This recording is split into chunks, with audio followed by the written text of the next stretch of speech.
What is up, everybody? Ryan, ATX Metal Podcast, back again here with Wolvera from Dallas. I'm pretty excited because I don't really get to speak to bands, which is crazy, in Texas, but not in Austin or the Central Texas area. And I was really excited to be able to get in touch with these guys and set them up. They got new music out. They got music coming, just like everybody else in the world, but we only care about those in Texas right now. So introduce yourself, who you are, where you're from, what you do in the band, and then let's go from there. Yeah, so my name's Jerry Gomez. I'm a bass player and vocalist from Dallas, Texas, born and raised. All right, thanks, Jared. Garth, what's up with you, man? Yeah, so I'm Garth. I'm the drummer. I've been playing drums for 16, 17 years now. I'm also out of Dallas, Texas, born and raised as well. And, there we all kind of share a bunch of responsibilities in the band, but sometimes it leans to other things. Like I'll help. We created a website here recently, so I'll do some more of the techie side of things and help promote and push our music. And then Jerry is more of the main creative ideas around writing music and formulating that as a band. And then Ozzy, our guitar player, he does a lot of the social media posts. He runs the Instagram page and the Facebook page and makes sure that our content stays updated and is pushing that weekly. Awesome. Well, cool, man. Well, thank you guys for joining me on a Sunday. We had, as per the usual, little technical difficulties in the beginning, but you know what? That's okay. We're here and we're going to push through. So just give me a quick, either one of you guys can take this. I don't know if either of you guys are like founding members. Just give everybody, just give all listeners like a brief bio of like, how the band started, where it went from, how we got here, all the important details, so everybody gets to know Wolvera. Hey, Jerry, you can take this one. Yeah. So we started back in, man, I don't even remember what year. Was it 2020 or 2021? The internet says 2020. Yeah, I think it was like late 2020. I don't remember, honestly. It's been a long 5 years or 4. But yeah, man, we started back in 2020. Garth and I had been in a band prior to this, where we were just kind of, making some heavy metal stuff, but it was a lot different. But it was nothing too serious. And around that time, a couple years prior, Ozzy had just moved back home from. He was in North Carolina working, so we started just writing some riffs. Me and Ozzy. Ozzy's my brother as well, so he's a guitar player. He's Okay. player. So we started writing some riffs. He had ideas, I had ideas. We had collected, and yeah, we just started making some songs, and we decided to put some drums into them. So we had to obviously find a drummer, and Drums are important. yeah, very important, and not easy to come by. No. Quick question, Garth, how many projects are you a part of right now? So I keep pretty busy, but in the music scene right now, I'm only doing one project. Man, typically drummers have at least 3. I know, and I have that opportunity, but it's overwhelming. I work a full-time job, and to keep my mentality sane, I try not to, take on too much stuff. I like to have free time. I like to do things outside because music now has become, more than a hobby. It's another business, the way that we have to manage it and run it since we're independent. So I have tippy-toed around that. I mean, during these last 5 years, I've worked with other projects. I was in a very short term Prince tribute band. Really? Yeah.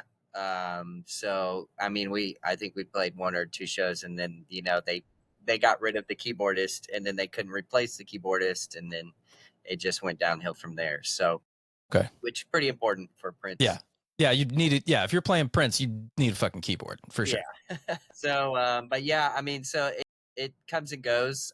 There's been a lot of people reach out to me to get me to, come on over and jam, but 90% of the people that reach out to me are not full-fledged projects. And so, songwriting and the practicing and the, travel, and because Dallas, Texas is so big, DFW, 30 minutes here, 30 minutes there, driving back and forth. So right now I'm just keeping it to this project. I like to be able to have the time and the mind set to be able to be productive for this project. So. Dude, that's awesome, man. Yeah, I mean, like I said, for a drummer to dedicate fully to one band, like they're all in, right? Because highly sought after. So all right, so you picked up Garth. How'd you get Garth? Well, because we were in a prior band, I kind of already knew him, and we had played Sorry, together.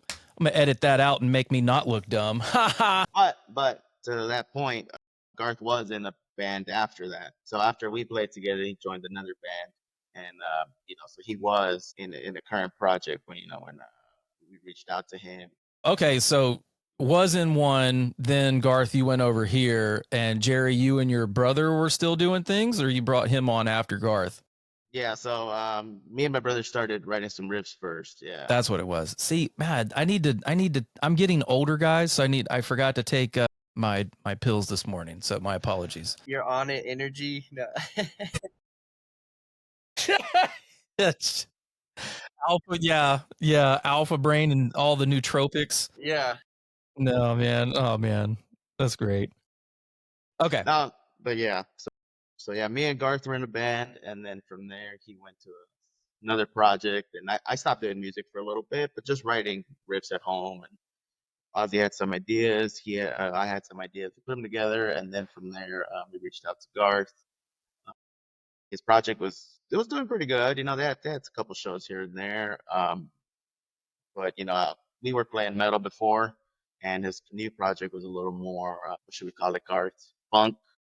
Yeah, it Punk was. rock. Yeah, funk rock. It had some Red Hot Chili Peppers, Sublime, and Led Zeppelin vibes. All Whoa. Okay. yeah. So we're making some pretty cool stuff, but the members were kind of clashing a little bit, and some people weren't as diehard, ready to I put got you. the time and effort, and other things were going on in their lives. So we decided to separate, which, we're all still really good friends. That doesn't always happen when you leave a band. When I was younger and leaving bands or people getting mad at each other, I mean, it would just separate and you never talk to them again. It's a tough breakup. Yeah. So it's good I still talk to those guys and I still have really good relationship with those guys. So it's great. But just, musically, it just didn't combined. So Jerry hit me up and was like, "Hey, I've been writing these songs with my brother, and it'd be cool if you can come by and put on some drum tracks, and so we can kind of see what it sounds like." And I mean, I'm a more of a metal player. That's my go-to genre of drumming. I try to play all genres, but that's the main one. And so I jumped in with them. We kind of rented out a little practice studio to get our feet wet, and we started. It made sense. And his brother was really vibing with what I was putting down, and me and Jerry already played together, and we were already tight. Right, like you guys had that connection already. Yeah. I mean, our music, our music interests are the same, and then the ideas that we had in the previous band that we were in were always very compatible. So it was just seeing how his brother liked it and how it was moving forward. So it turned out good. We're here now. Yeah. So, yeah, the music is sounding great. We're working well together. After about maybe a year or two of working through those scratch tracks and kind of really building them out and building that first EP that we released towards the deep. During that time when we first started recording, if we were going to play live shows, we needed another guitar player. Yeah, tell me about this band mix story. Yeah, man, it's wild. I did I'm trying to dig a little bit, and I found that, and I was like, you know what? I'm gonna stop reading. So Years ago, 13 years ago, I was in a metal band when I was 19, 20. It's called Alorian, and it was a 3-piece. And I created my band mix account at that time because we were looking for singers. And then one of the main guys went to rehab for cocaine and stuff. So okay, and he was 18, 19. Yeah. starting early. Yeah. Okay. And so that band mix ad it was still running. I mean, it was still open up on their platform of saying, "Hey, I'm looking for a guitarist." It's So like a Craigslist ad that never goes away. exactly. So fast forward 10, 12 years later, um, I get hit up on Bandmix from our latest guitar player, Omar. He hits me up and says, "Hey, and it was just at the same time that we were talking about adding a guitar player. It literally within like a month or two, it just kind of came together where we were talking about it. And then Omar randomly messages me on Bandmix, and I'm like, "Hey, and we really wanted to get outside of our circle because we know a lot of people, like a lot of our musician friends, we've all kind of played with, Of like course. different project or It's like playing in the sandbox when you're younger. Like you're just hanging out and everybody's there because, that's the place to be. So the yeah, music scene is where you're at is, I mean, it's like your sandbox. And so we really wanted somebody that we hadn't worked with, that could be a different influence, that had, different cadence, different mind and music. And then he sent that a message over, and I said, "Hey guys, this guy could be a potential addition to the band." And then he sent some riffs over that he works on in his own time. And Jerry liked what he heard, and he was like, "Hey, let's meet him, let's see what this is." And we met him do you remember the bar that we picked to meet him at, Jerry? I think it was the Armory. Was it the Yeah, Armory? I Yeah, it think was the so. Armory. Yeah. Yeah. And so that's in Deep Ellum here in Dallas. And we met for a few drinks, talked to him, and we got good vibes. So we said, "Hey, man, come this next weekend, come by, kind of play with us. Let's see how you mesh with the band, and here's some of the tracks that we're working on." And here we are. Now he's part of the band. But it is really wild that it was from Bandmix of all places. Yeah. And I mean that, and a lot of people reach out to me on that as well, from wanting to join their bands and such. So it's a platform. I would, if anybody was ever hesitant of joining it, I would say put your name out there. Make a profile, put your stuff. Yeah. If you could just a brief explanation of what band mix is. So yeah, it's kind of like a Facebook of musicians. So it's an online platform, and you'll create a profile, and you can put a little description of who you are, what you've done or what your past experiences are. And you can put the type of genres of music that you're interested in playing in, and you reach out to other musicians and then there's also people that put out ads like I did with that, looking for a guitar player for this type of project, and give a short description of that project. And it lets people it's such a better way for people to communicate because it's very streamlined in the music. The Yeah. other ones, it's everything. All the other platforms are just big social media platforms. It's for everything, and Bandmix is just strictly music with musicians. So it's definitely better than Craigslist, because that's what I used to do when I first started. I mean, Hell yeah. yeah, God, and the days, man, running through I those and running into random bands and playing with them, and all you have to go off of is a short description on Craigslist. Is yeah, wild, dude. wild time. I I again I love, like we spoke before we hit record. I love finding out, the stories, right? The people behind the music. You can love the music, hate the music, but if you like the people playing it, you're more than likely to, make a connection. And so hearing stories like that, brother, Craigslist, I think I'm gonna tell AI to go through every single one of my episodes to find all of the Craigslist mentions.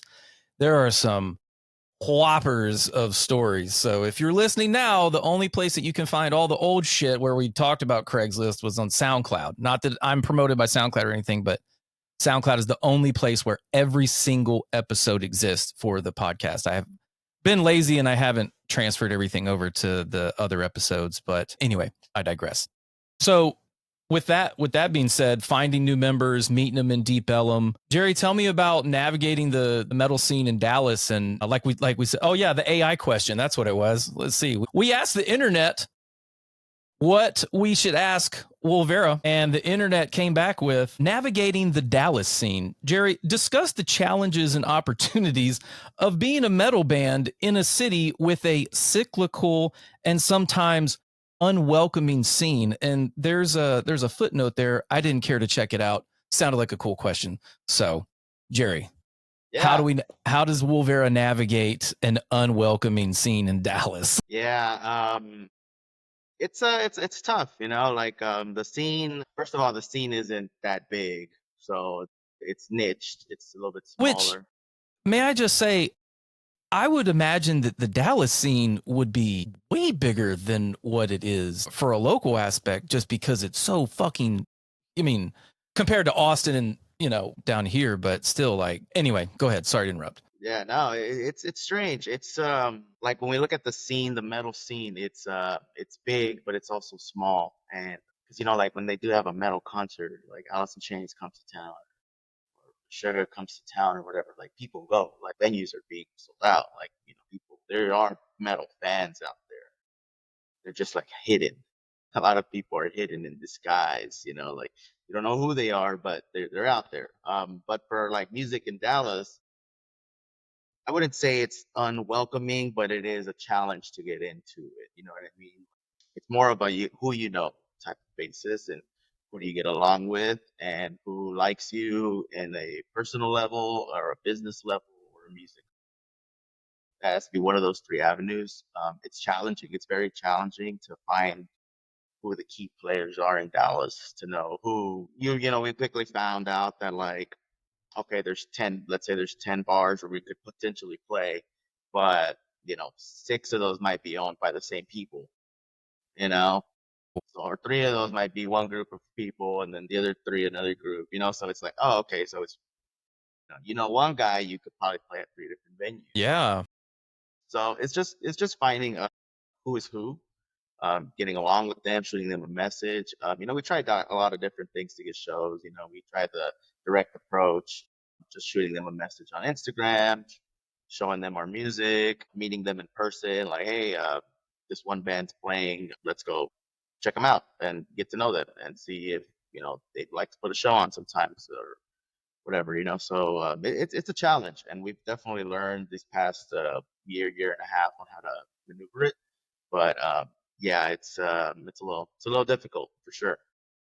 Yeah, a lot of the shows that we play, we get invited to by other bands, and yeah, and because like Jerry said, we've tried the direct approach to the venues, and something to add on to what he was saying is if you don't have the direct contact or are somebody that knows those people that runs either the promotion or the booking for those venues, sending them an email is almost worthless. Pointless. Yeah, absolutely. There's been so many times where we've had people just send it to our booking email, and it's like, bro, we've been sending to your booking email for the last 6 months. That's why I'm coming to you now, because Yeah. I've been emailing you, brother. Right. And I mean, I've even talked to one of the venues, the promotion guy, or booking guy, manager was like, man, you guys sound great. We'd love to have you on more. And it was a venue that we were trying to get in, and we got invited to by another band. And we've sent him stuff before, and he goes, oh, yeah, man, it's most of the booking managers are relatively lazy about that whole process of, siphoning through the emails, figuring out, putting those projects together and everything. So the best package I would recommend people to have is, say, you have a date in mind or a time frame. You reach out months in advance, and Oh yeah. hey, have we want to play between these 2 weeks, and we have 4 bands already that are ready to go, and here are their names, here's their social medias, and then you basically put the show together and you give them the package, and then they accept the package or not. But that's one way of doing it, and that doesn't always work as well, you know and so I think that's been the most challenging about it as well, And also, there's only so many clubs you can play as a metal band in. I would That's true. I would assume in any city, but in Dallas, there's maybe 5 to 10 good venues that you can play that are more dedicated to metal than your average venue. And with that small, that's what makes it small but big, because you do have a lot of metal fans, you do have a lot of people trying to do metal bands, but when you only have a small number of venues, that it really makes it hard for everybody to really get in there and make something happen. So do you think that as a community at the local level, you're saying that instead of relying on the venues and the promoters and the bookers to you're saying that you're already doing the legwork for them. All they have to do is just accept, right? So working, that's great, because like you said, it's who you guys got invited by other bands. Then once you got in the venue and played your music and draw your crowd, because that's the only way you're going to get draw is you have to play. So the venues, you know, they have to take a chance on the locals, right? And like Jerry said, and even like it's a big market, but it feels big, but is small, but also can be very big, because you can get your music to all the corners of the planet these days. So reaching those fans, is also reasons that you guys have to be, your own social media people and your own PR team and your own marketing team. But I think that's great advice, because then, again, the sandbox theory, everybody's there to play and to have fun. So why not do a little bit of the legwork? And then, in my opinion, I think that would look really good on you guys or any other band that is trying to play themselves, but let's get 2 or 3 other bands and then we can present. Because whenever I build a lineup, I have to go out there and do my due diligence, but I only throw 1 show a year, maybe 2, come and take it live in Austin. But they're always asking me, we need to fill a date. So go find me, 3 locals, or we have a tour package coming through that wants, 2 openers. And, then I'll put the message out, or bands will come to me and say, hey, us and these 2 bands, like you just said, between this date and this date, we're open and we're trying to put a little tour together. So if there's anything coming through, maybe we can ping pong around the state. I think that's an excellent idea. Have you guys done that yet, or something you're working towards, just to kind of put together your own little package to present to the promoters so you guys can get out there more? Yeah, so in that sense, we've made a lot of connections with other bands in the last, I'd say, 2 years, probably a year and a half or 2 years that we've been playing live shows. And so it kind of builds that roster for us to have that package. And every time we play a new show that we get invited to, we talk to the other bands and we let them know, hey, if we have something coming up, we'd love to, we'll put you guys on, or vice versa, because, that seems to be the best way that we're able to continue with these live shows. So yeah, I mean, we're building that right now, with the live shows. We're taking it as they come, because we really want to finish this EP, and that's our main focus. And once we get that out, we will definitely be pushing harder to try to do a small tour, trying to hit the main cities here in Texas, maybe something in Oklahoma. We really don't know at that point, but that we have to manage our goals with the time that we have, that we're able to put into the project. So yeah, I mean, that is something that it builds with you as you play these shows, these other bands, talk to the venue owners or the booking managers. That definitely helped us be able to build that roster and get ready for when we decide to, take that head on. Right. Well, cool, man. Yeah, I you know always support locals, any chance you get to. Obviously bands going to the whatever venue to see their homies, every little bit helps. And speaking of going to the venue to check out music, let's talk about that. let's switch gears. So Desperate Dogs is out. That's the latest one. Yeah, that's the hottest thing since sliced bread. The internet also wanted to know what inspired the theme and the tone of the track. Jerry? Yeah, so that song was actually an older song that we wrote, probably like when the band first. That's one of the riffs me and Ozzy got together and made, before Garth got into the band. So we were kind of just, or better yet, before we started Wolvera. But yeah, that was older riffs, and then Garth was able to put some drums into it. But that song was very, the first iteration of that song was very ambitious, long, kind of had like a, what was it? Maybe like old school Metallica type of Oh yeah. length and progression to it that it just what didn't sit right with me at the time. And we put drums on it, we had some mock-up vocals, but yeah, just I was like, nah, let's just not record that for the EP Towards the Deep. Let's just keep it in our back pocket and we'll see what we do. So when writing this new EP, that song had some good riffs in there that I felt could have some good use. So we pretty much had to remake the song. We probably kept maybe 60% of it, 70% of it, and then just made it into what it is now. But at the time, it had a working title of Rain God, and we weren't too sure what we were gonna do with it. Lyrically, it just had some vocal melodies, but no actual lyrics. So when it came to write this one, definitely wanted to go for a more sludgier, nasty sound.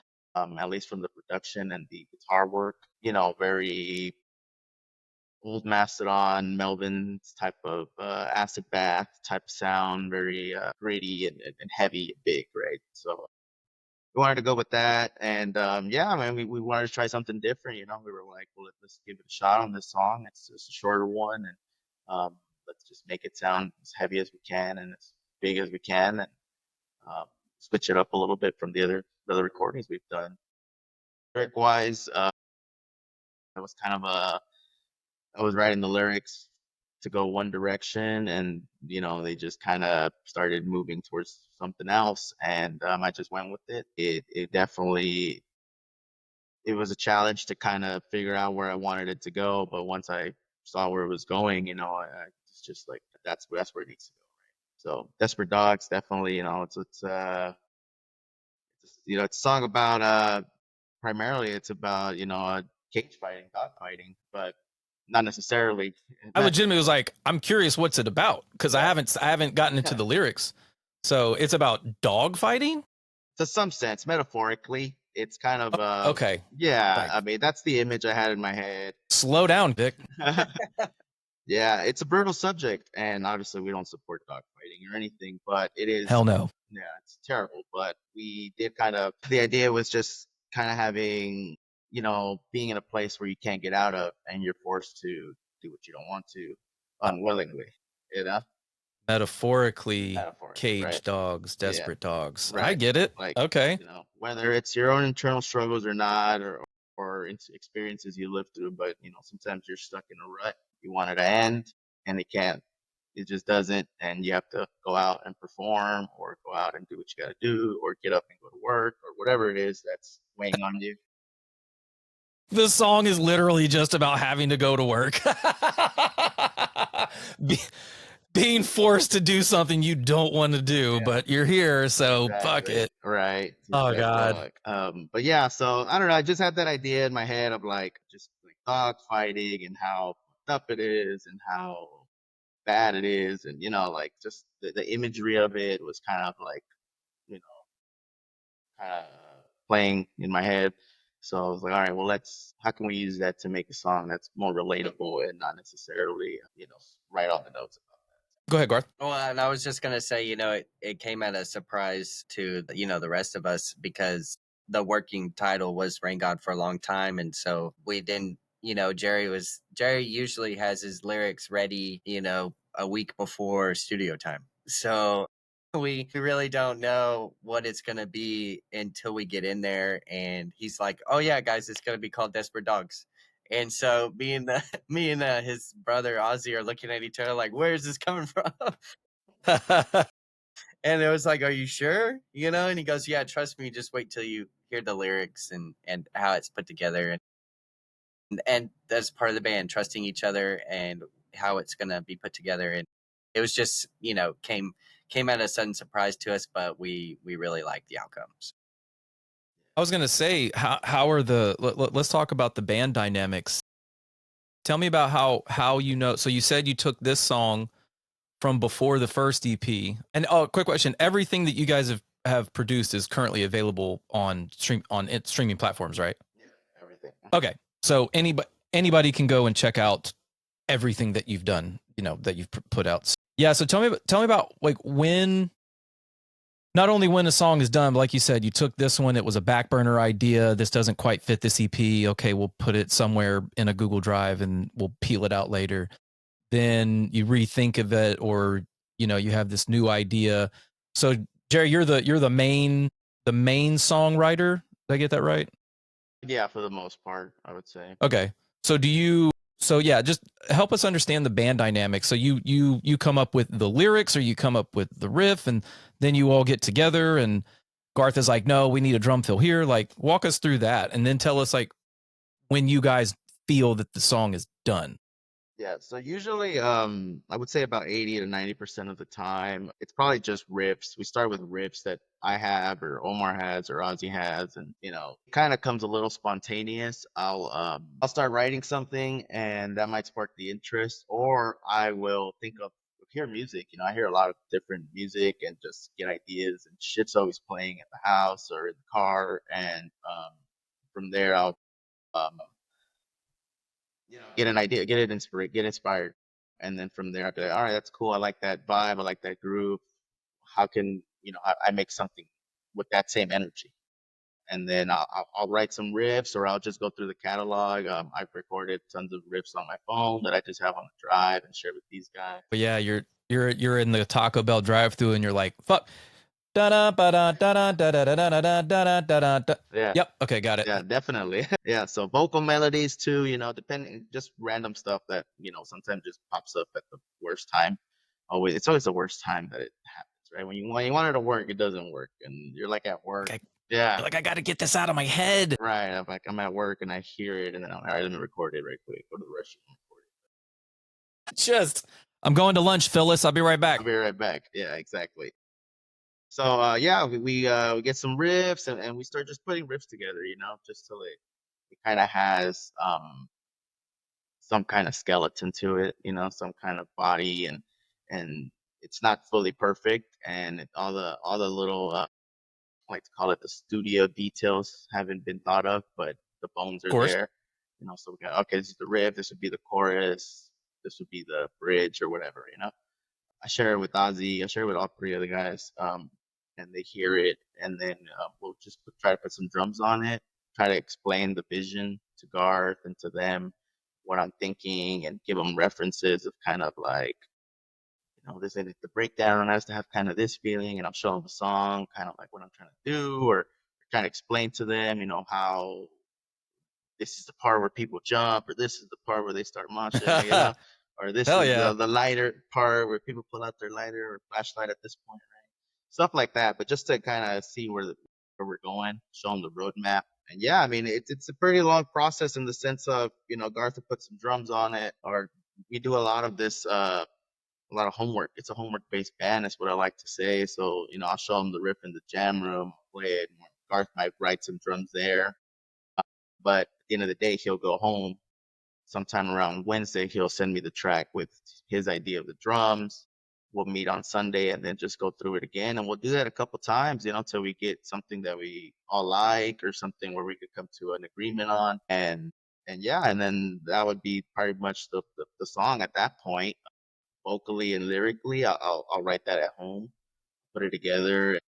I try to. Desperate Dogs was, one of the harder ones to get the lyrics out, because since I already had like pre-made ideas, it was hard to break away from those, because they just kind of, you know what I Okay. mean? Like, you have, oh, I used to always sing it this way, and now it's like, oh, well, now it's like I'm trying to completely change it.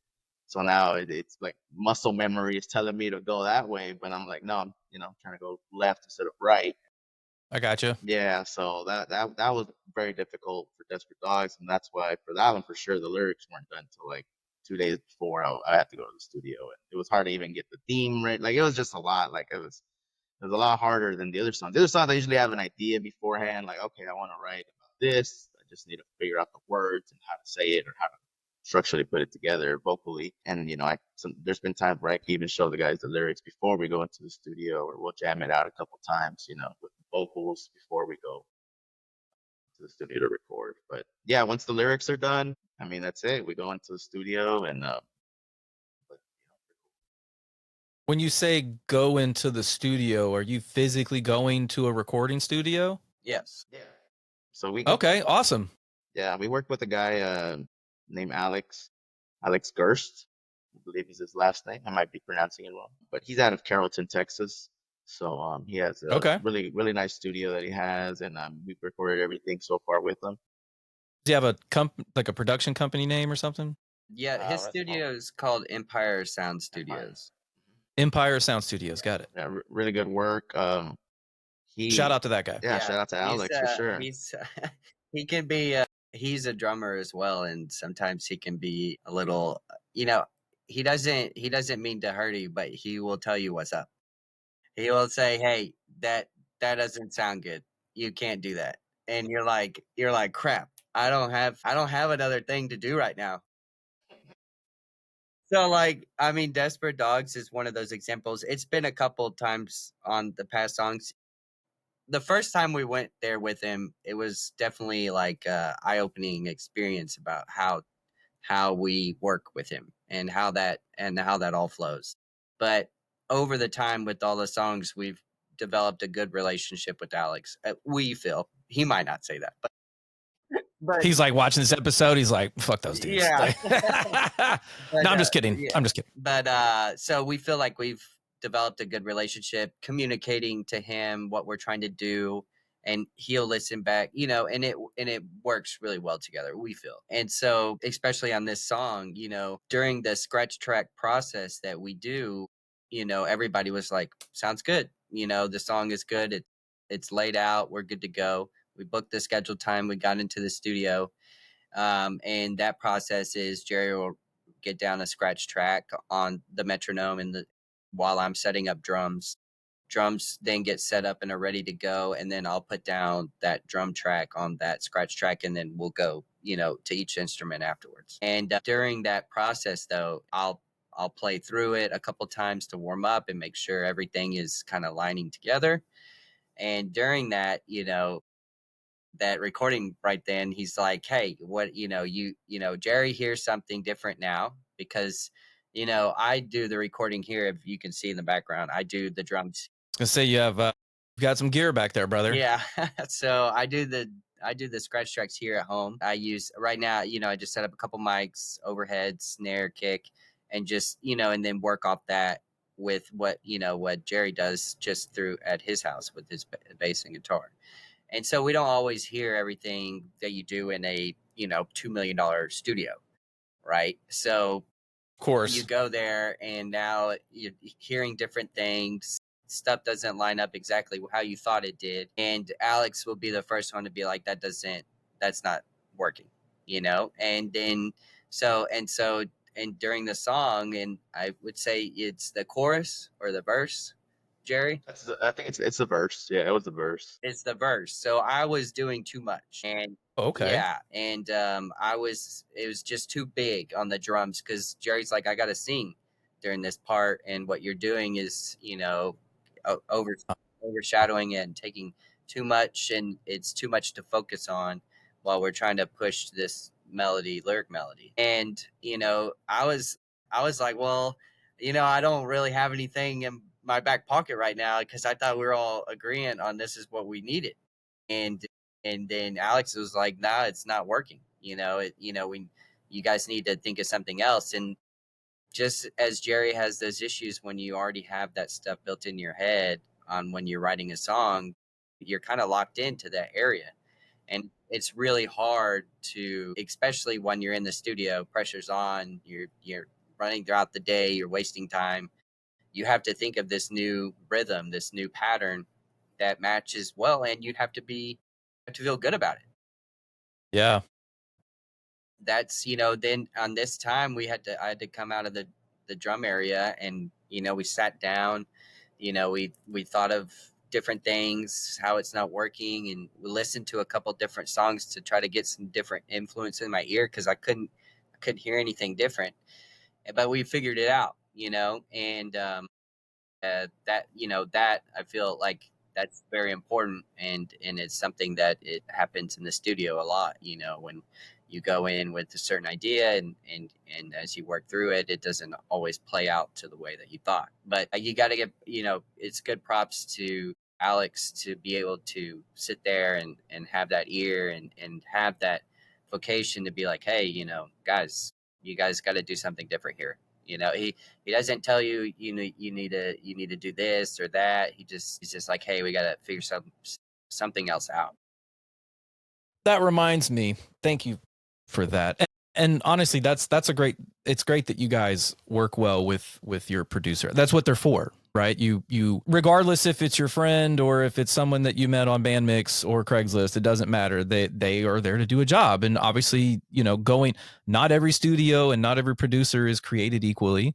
So you got to do a little homework. Is it just my ears, but as the first few singles produced differently than what's new? Probably. Or maybe it's just the upload. I don't know. I always like to ask. No, I mean, Alex has done all of our songs, but it has been over a 3 to 4 year Long process. time. And we do the songs one at a time. And it could be months in between those songs that we get the other one finished. And so it definitely he learns new techniques. And he understands our sound better as more times that we record with him. So, and also, sometimes what we're looking for in that song has a different quality than something that we've done previously. But I gotcha. and he'll be like, look at this cool new snare I got.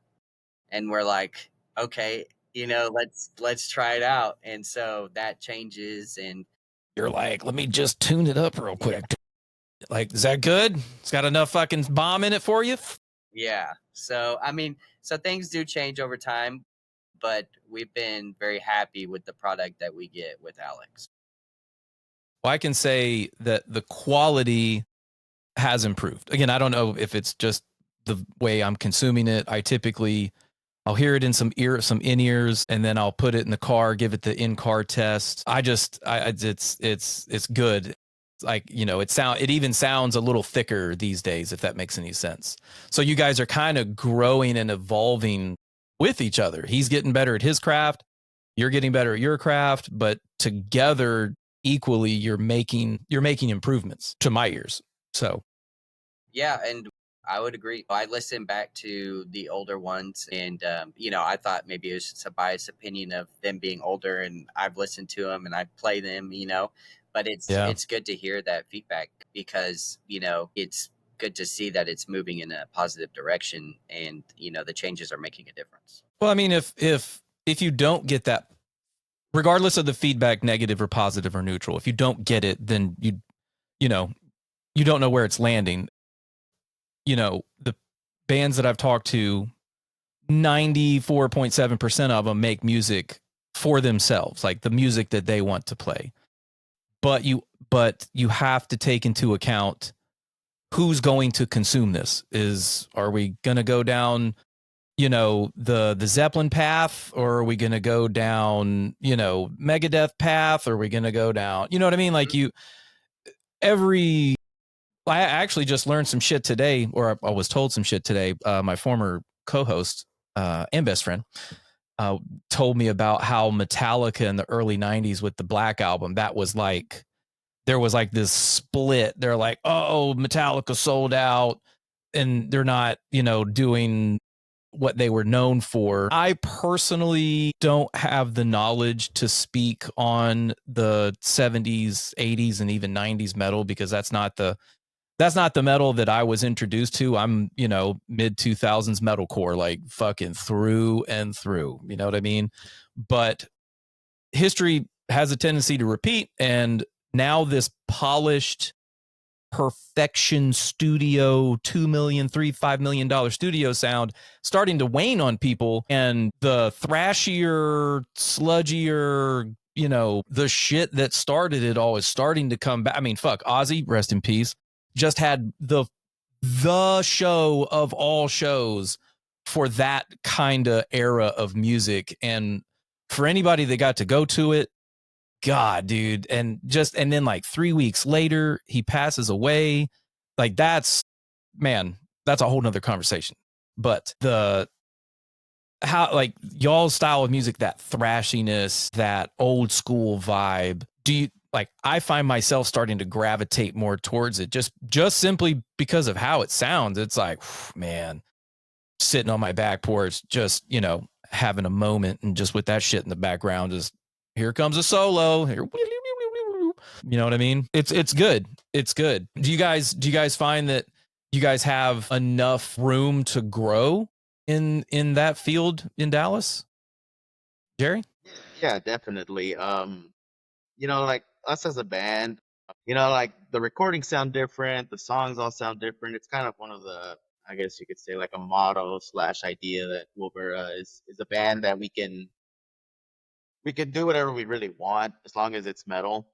I think even if it's not fully heavy metal, we're comfortable with it. You know what I mean? So, you know, we take influence from a lot of bands all around. So the newer stuff, the older stuff, the progressive stuff, hard rock, everything. So in Dallas, for sure, there there's a lot of bands of different styles. You get the more modern day progressive kids, and then you get the old school Pantera style. Pantera's a big influence, obviously, in Dallas. So, Of course.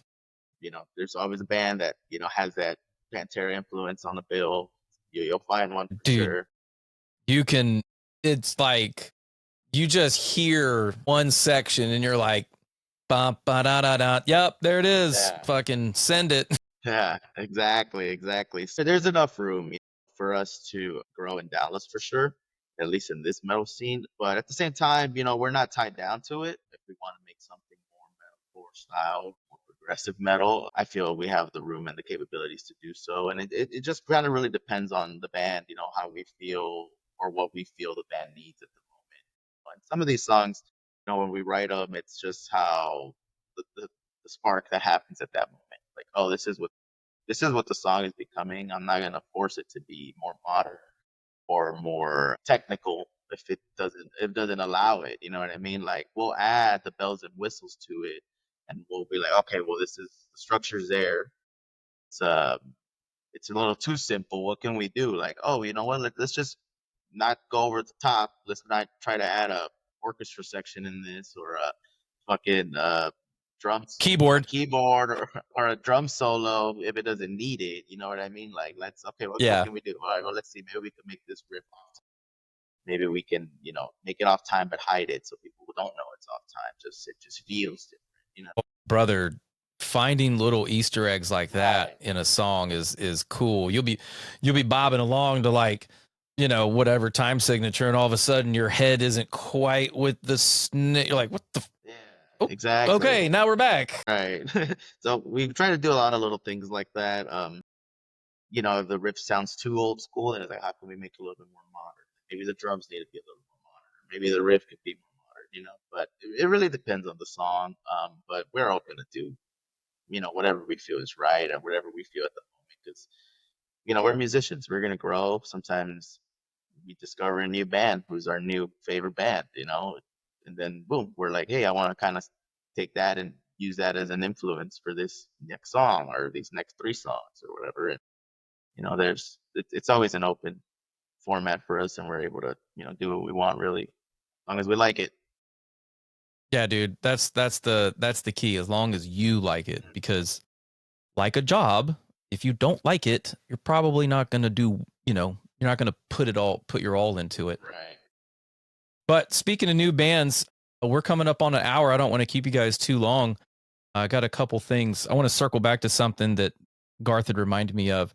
The openness and honesty of somebody telling you that your music is not it's not good in this section, or it could use work here. For everyone listening, all 14 of you, if you're close to your chest and if the song is close to your chest and someone tells you that it's not good, don't lose your shit. Ask, pick, well, what don't you like about it, right? Like, you don't have to please that one person, but that one person probably is a representation of a lot of people that you don't even know.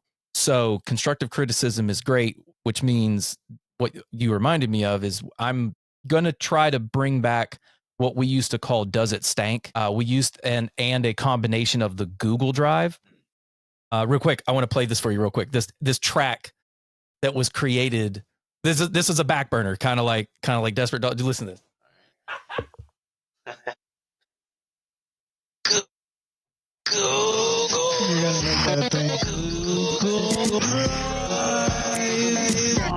It's honest reviews. That's what we're doing, man. What are your thoughts? I'll probably vibe to it. Okay. Love that. Did you guys hear that? Yeah, that was wild. Thank God. Last time it didn't work, and I looked like an idiot just dancing in front of a screen. But yeah, man, I was signed up for earlier before the podcast got a foothold. I guess this is a little bit of lore, like I was telling Garth earlier. We used to do the Google Drive, and a really good friend of mine, Jeremy, used to be in a band called Bury the Rod, and then he moved away. We still love you, Jeremy, but I kept that, and was the introduction to where we would just go into the Google Drive, where we were signed up for a shitload of like PR and marketing, hey, new release, open for interview. And we would pick the email based off of the band name. That was the Google Drive. And then we would throw that into our segment called Does It Stank, where we would get new song submissions. Like if you guys wrote a track and it just had this just disgustingness to it that you guys just, it's almost like a test drive, right? Like Test Drive Octane. Like that was kind of how it all came together. It was like random email, band name or song title name with a little bit of constructive criticism. Dude, we found some absolute bangers in there, but we also found some stinkers. But we would always, let the band know like what we didn't like, or just trying to give that real-time feedback. Cause like you said, you step into the studio, you got one idea, and the next thing you know, you're like, that doesn't fit there. Then you fix it. You think it's great, send it out, and it just flops. Or, not saying it did flop. I'm just saying in theory. So trying to bring back Does It Stank in the Google Drive. So if you guys, for anybody listening out there, bands, friends of bands, producers, if you got a track that you just want to get out into the world and see what happens, just send it to me. Just austintxmetal@gmail.com or DM me anywhere. The second thing was I want to know what you guys are listening to these days, whether it's a local, a national, who's in the playlist these days. Like Jerry said, first I would like to tack on to what you're saying about the criticism and feedback. So during the promotion phase, when we release a new song, I use a platform called Groover, which allows you to boost your music or promote it to a bunch of playlist curators, magazine writers, podcasts, just all. What is this? It's called Groover, G-R. I can access this? Yeah, and but Interesting. yeah, so what you do is you start a campaign and you push. They have a bunch of people that sign up with it that run those things. So there could be labels, there could be, like I said, magazine writers, blog posts, radio. Holy shit. Yeah, so what you do is you set up a campaign and you push your music to all of these different individuals, and then they decide if they want to share your music on their platform, and also they give you feedback. Bro. Yeah, it's really good. I mean, it helps us a lot get out there because, that's one thing that's a very big part of music is maybe you have a really good song. Maybe you have really good music that you're writing and creating.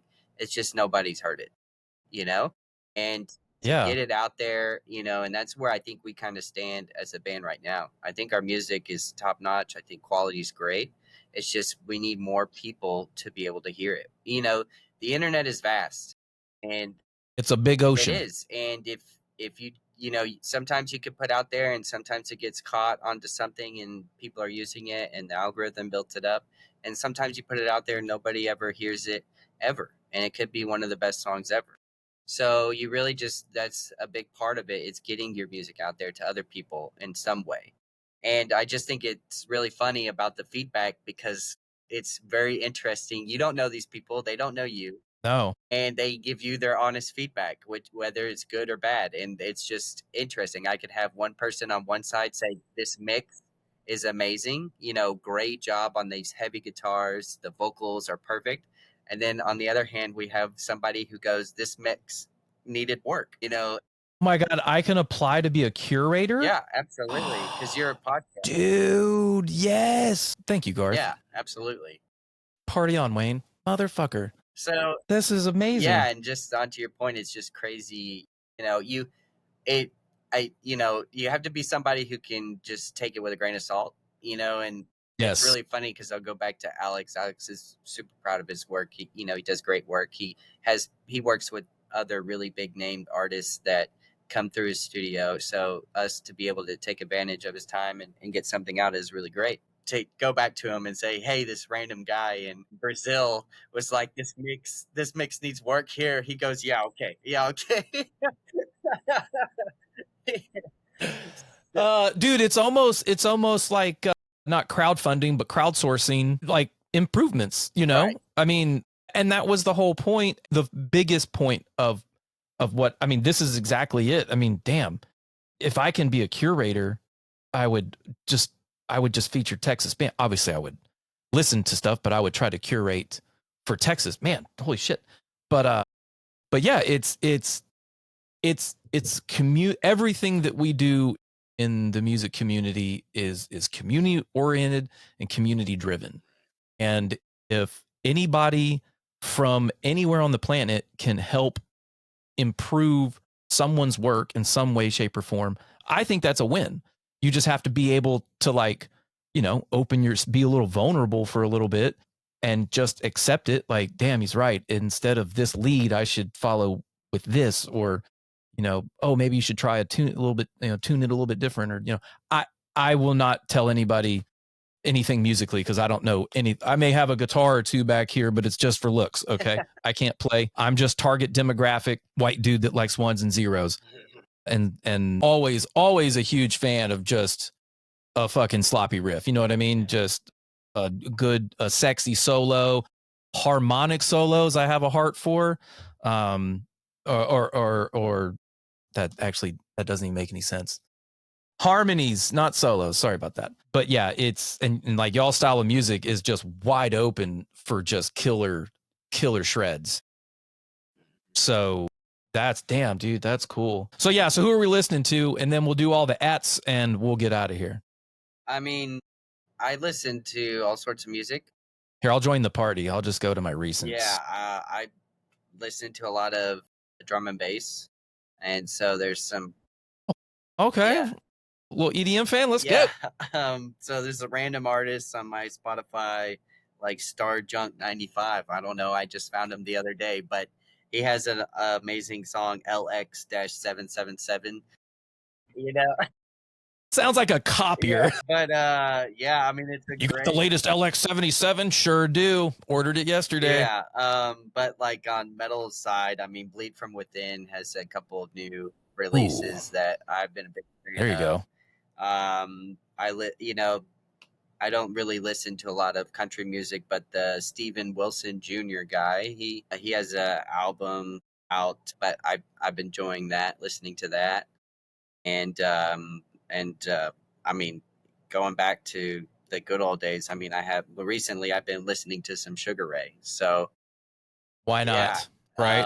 So it really goes everywhere. It's funny. I was playing golf yesterday, and this guy was playing music, and he goes, getting on the back nine, he goes, hey, do you want to listen to music? What type of music would you want to listen to? And he goes, don't tell me you like to listen to everything, because nobody likes to listen to everything. And I go, well, I mean, I'm a musician. I mean, I do like to listen to everything, Yeah. And then 5 seconds later, I go, okay, but maybe not Taylor Swift. So I lied. I don't like to listen to everything. You don't put on Taylor Swift, and he just busts out laughing.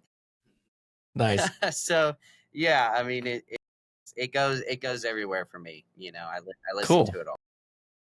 What about you, Jerry? Well, a lot of Ozzy these last 3 days. A lot of Black Hell yeah. Sabbath, just kind of reliving, his whole catalog. A lot of great hits, of course. But other than that, I have been somewhat on a music rut lately. I haven't been able to find. I feel like Spotify used to have a way better suggestion list. Yeah. Like I would hear one band, and then the bands that came after were like pretty good or similar. But now it just kind of repeats songs I've heard before. Like Yes. why? So it's hard to find new stuff. But if I go through the last couple songs I like, I got "In the Morning of the Magicians" by the Flaming Lips, really good song. Flaming Lips heard. Yeah, Okay. I have "Never Entered My Mind" by Miles Davis, really good song. Ooh. Okay. "Sea of Suns" by the Helix Nebula, that was actually really good. And yeah, this one was called "Last Looks" by the band Whores, really good song. Like it's really heavy. By The who? band Whores. Like UHORES whores? Yeah, they're like a punk band. Okay. They're like a loud punk band, and they're pretty good, surprisingly. All right. These are the last couple ones I've ran into that I'm like, okay, that's really cool. And, been saving these to jam them out later. But yeah, man, I'm just a little bit of everything, man. Of course, I always listen to Metallica and Judas Priest, stuff like that. I was just jamming Judas on the way over here. Yeah. On the way back to my house, not over here. Like, it's like, well, that's good. I'm happy that I think about my own studio as a destination. Yeah, so that's good. No, that's great. But yeah, just a bit of everything. But yeah, mostly in the rock and metal side, and a little bit of indie rock here and there. But yeah, man, just try to keep it open and keep it broad. I do. So what I do is I start off with a local band. So like, for example, I'll just go, I'm on right now, I'm on Spotify. Got you guys pulled up. We'll just go to Desperate Dogs. I'm going to pause that because that's loud as shit. And then I'll just go down to go to radio and see what happens. And so right now you guys get put in. So based off that song, the following bands: Blank, Slipknot, Shock. What the hell is that? Shock Narcotic, Jinko Balboa, Wolvera again, Entrails, Severed by Dawn, and Baby on a Rampage. That is the list that you guys have been put in. I've never heard of any of the bands except for Slipknot and you guys. So this is why I like to do that. This kind of thought process is to kind of see like where you guys are at personally, and then to see where the algorithm is throwing me based off of you guys. And so I've actually found a lot of cool sounds doing that. And that I'll start, like I said, start with the local latest track, some single they're trying to push out, so I get more familiar with it. Go for a run, go to workout, whatever. And then just as I'm listening, I'll just, oh shit, I like that one. And then I'll send the band a message and be like, hey man, I heard you guys based off of, this Texas local. That way it kind of, if you or them ever are in the same neighborhood or they're on tour, you can be like, oh yeah, shit, that one band or whatever. So, but I've been listening to this. One of my favorite bands is called Harbor, Harbour. It's softy music. So don't at me, but I love me some Harbor. Especially a song Gets You High. It's, you just have to listen to it. Maybe I'll plug it in here somewhere. But speaking of plugging, any final shout outs, any final thank yous, and what are all the ats so people can reach you guys directly? Okay. Well, we do want to let everybody know that we have a show coming up in Reno's August 15th. Wait, fuck, what's today? Hold on. The 27th. Okay, this will be up by then. Oh man, I have fucked that one up so many times that anytime someone's like, we've got a show, I'm like, wait, hold on, let's double check the release date. So you said August 15th? Yeah, August 15th. And there's 4 or 5 bands on there. Jerry, do you know the name of the bands? Yes, I do. We're playing with a band called Memory, and I believe they are from out of town. I can't really remember exactly. Did you say Memory or Memories? I think they're Houston based. think they're Let's go Houston check out that based. band. Memory. I wasn't sure if it was Houston or Austin based. Yeah, I think it's Houston. That's either I don't know what the background is, but it kind of looks Corpus Christi. Let's see if they've got anything. Oh, side note for bands out there, please. I don't know what it takes to get your information here when we scroll all the way down, right? Like, oh, here we are. Basically like the verified artist section, the about, when you click into it. For the love of God, please just put where you're at and how many people are in the band. Like at a bare minimum, you know, I understand like y'all's profile is dead on. It's perfect, in my opinion. Gets to the point, tells us who's in it, where you're from, and what you sound like.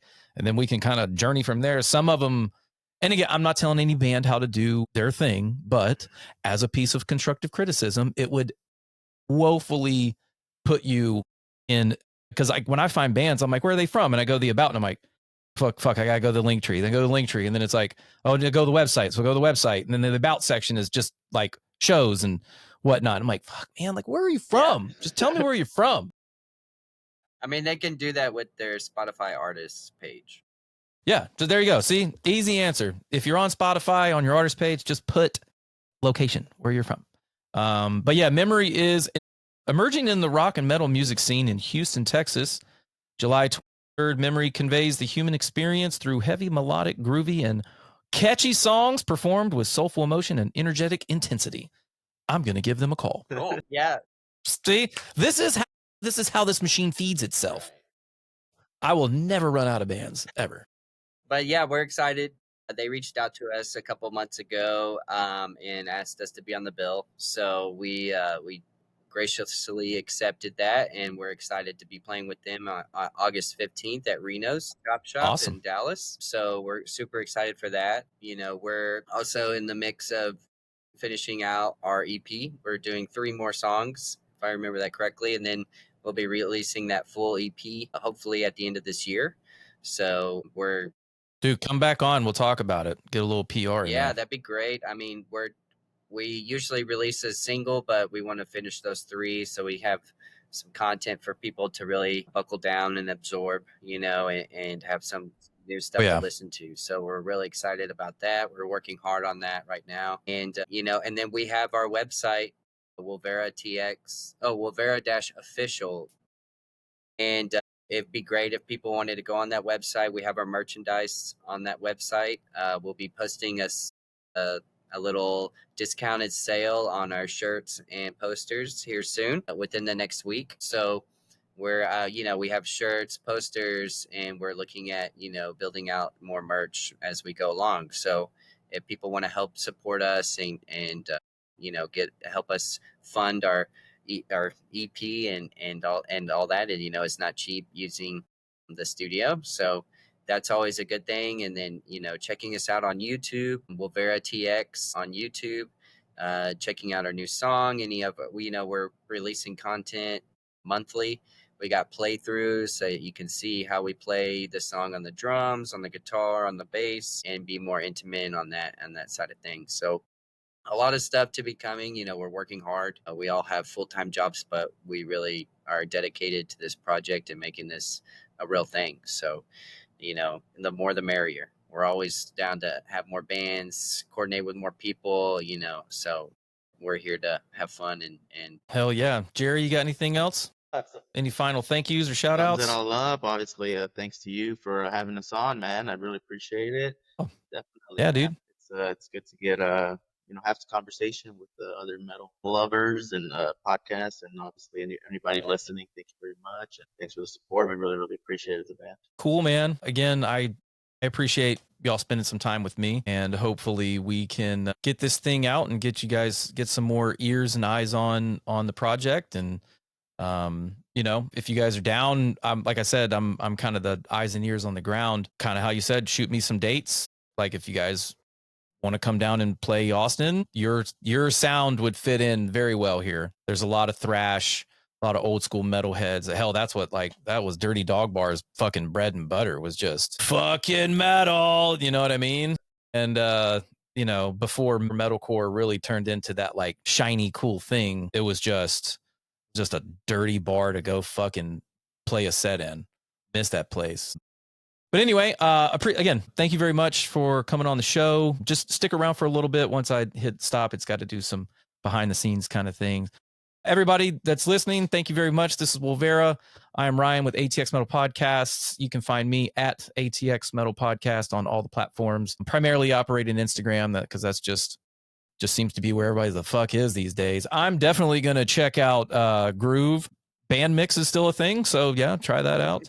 I don't know of anything else to shout out. Oh, shout out Come and Take It Productions and Come and Take It Live. If you guys ever want to come down and hang out, just go to comeandtakeitlive.com or comeandtakeitproductions.com and check out the calendar and just see what's happening. Other than that, stick around for all the shit that I produce. Hopefully we can get some cooler segments back and kind of pump out some more content because that's what everybody wants. Content, fucking content. We're in this fucking we're in this cage, if you will, right? And we just have to get out there and do it. Sometimes we don't like it, but sometimes you really fucking love it. And I really love doing this. So again, Garth, Jeremy, thank you guys for coming, and just stick around for a little bit and we'll chat afterwards. Cool. Thanks, man. That's good. All right. Thanks everybody. See you later.